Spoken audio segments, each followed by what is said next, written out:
कंजूस सेठ की कहानी। एक समय की बात है, एक नगरी में एक लोभी लाल सेठ रहता था। वैसे तो आप नाम से ही समझ गए होंगे। लोभी इतना कि चमड़ी चली जाए पर दमड़ी ना जाए। मुंजी ऐसा था, धूप सर्दी कुछ नहीं देखता, बस भाग दौड़ केवल धन के लिए करता रहता था। उसके दिमाग में बस एक ही बात बैठी हुई थी कि किसी तरह बहुत बड़ा धनवान बनूं। सुबह शाम रात दिन बस हाय धन करता रहता था। दुकान में तराजू के पल्ले चमड़े के, तराजू की डांडी लकड़ी की और बाट दूसरे दुकानदारों से उधार मांग रखे। अपना एक पैसा खर्च नहीं करता। मंदिर में जाकर रोज दीपक जलाता और कहता है, शंकर भोले तू तो बड़ा दयालु है, मुझे एक बार धनवान बनने का मौका दे। ऐसे ही काफी दिन बीत गए तो एक दिन पार्वती माता शंकर जी से बोलती है, हे नाथ, इस लोभी लाल सेठ को देखो, रात दिन हाय धन करता रहता है। प्रभु, मेरे कहने से आप इसको एक बार धनवान बनने का मौका दे, आपकी बड़ी कृपा होगी। शंकर जी बोले, पार्वती तो बड़ी भोली है, इस लोभी लाल को अगर मैंने धनवान बना दिया तो यह दीपक जलाना भी छोड़ देगा। लेकिन पार्वती माता के बार बार जिद करने पर शंकर जी ने कहा, तो ठीक है, मैं इसको एक मौका देता हूँ, आगे इसकी किस्मत।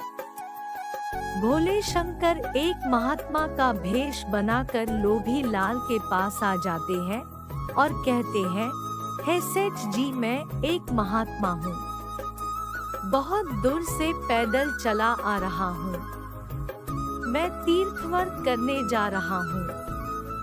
मेरे पास पारस पत्थर, पुराने जमाने का जादुई यंत्र, अगर लोहे को छुए तो सोना बना दे है, इसको आप जमा कर लो, मैं 6 महीने में वापस आऊंगा तो मुझे लौटा देना।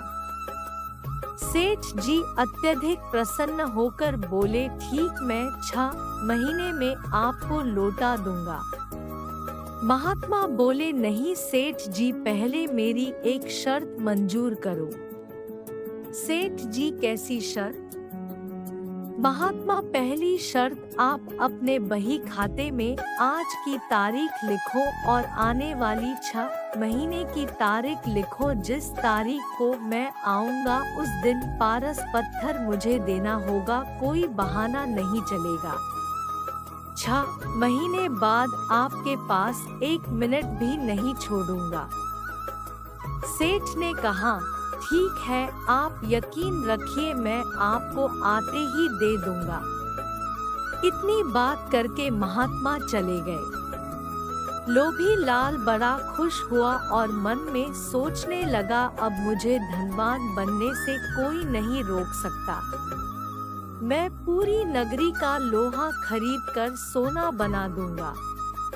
दूसरे दिन सुबह सेठ जी बाजार गए और लोहे का मोल भाव करने लगे, लेकिन ये क्या, कल तक जिस लोहे का मूल्य 8 आना सेर था, वह आज 2 रुपए सेर हो गया। लोभी लाल दूसरी दुकान पर गया, वहाँ 2.5 रुपए सेर बताया। इसी तरह वह हर दुकान पर पूछता रहा और महंगा सुनकर आगे चलता गया। इस तरह वह पूरा दिन बाजार में घूमता रहा, लेकिन लोहा नहीं खरीद पाया क्योंकि लोहे का भाव उसे बहुत ज्यादा लग रहा था। आखिर शाम हो गई तो सेठ ने सोचा, कल सस्ता हो जाएगा तब खरीदेंगे, यह कहकर घर चला गया। अगले दिन सेठ फिर बाजार गया और लोहे का भाव पूछने लगा। पूछते ही उसे करंट सा लगा, क्योंकि आज लोहे का भाव 3.5 रुपए सेर था। सेठ निराश होकर अपने घर चला गया और कल का इंतजार करने लगा। अगले दिन वह फिर बाजार जाता है। लोहे का भाव और महंगा था। वह फिर घर वापस आ गया। ऐसे ही दिन बीतते गए। लोहे का भाव दिन दिन बढ़ता गया और वह एक दिन सस्ता होगा यही उम्मीद लगाए बैठा रहा। ऐसे ही इंतजार करते करते ना जाने कब 6 महीने गुजर गए और महात्मा दुकान के आगे आ धमका। महात्मा को देख सेठ सन्नन हो गया और कहता है, महाराज आप दुकान में बैठिए, मैं अभी बाजार जाकर आता हूँ। महात्मा ने कहा, नहीं, मैंने कहा था मेरे आने के बाद 1 मिनट भी नहीं छोड़ूंगा। ला मेरा पारस पत्थर दे। अब सेठ इधर उधर ताकने लगा। दुकान में भी कोई लोहे का सामान नहीं था। तराजू की दांडी लकड़ी की है, पल्ला चमड़े का है। आखिर दुखी होकर सेठ ने पारस पत्थर महात्मा को दे दिया। महात्मा वहां से चले जाते हैं और सेठ जी सिर पकड़ रोने लगता है। हाय, मैं कितना कंजूस हूँ, मैं 2 रुपए से लोहा नहीं खरीद सका। अगर मैं 10 रुपए से लोहा भी खरीद लेता तो आज मैं सबसे बड़ा धनवान होता।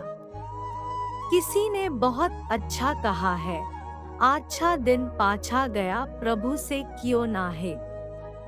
अब पछताए क्या हो है, जब चिड़िया चुग गई खेत।